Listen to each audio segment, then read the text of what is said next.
Inclusion is an educational approach and philosophy that provides all students a greater opportunity for academic and social achievement. In 1965, Congress added Title VI to elementary schools, but it was during this time educating disabled children were not mandated. It wasn't established until 1972 when the Supreme Court made a decision to make equal protection for students with disabilities. In 1973, the Rehabilitation Act enacted on the Statute 504 plan, which protected these students from being discriminated against.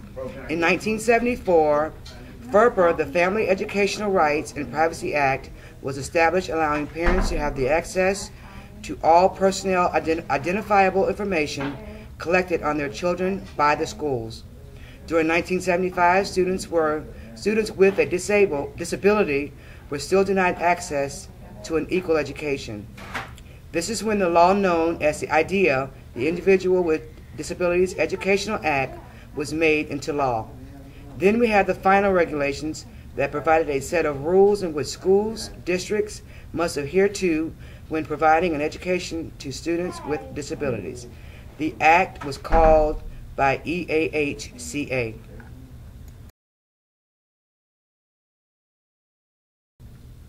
It was in 1977-78 when the final federal regulation of the EAHCA released that all schools were provided with a set of rules in which they were to adhere to when they were providing education to any student with a disability.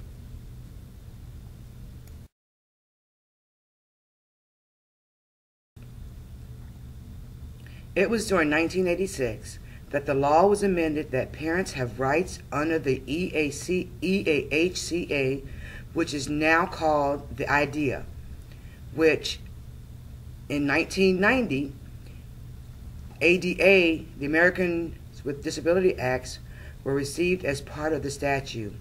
One of the biggest additions of transitions services for students with disabilities. The opportunities of assisting students with disabilities in transitioning them from high school to post-secondary life. It was 1997 when it was reorganized, where regular teachers were required to be members of the IEP team.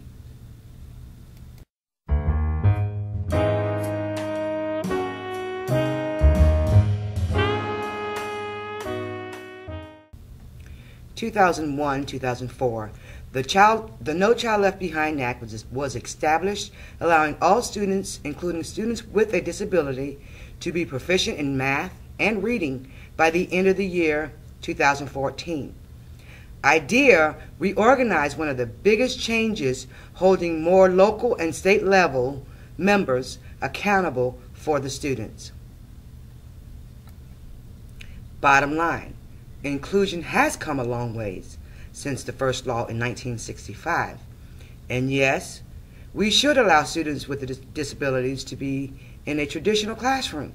Here they can be successful learners and achieve high standards along with being with their friends and neighbors.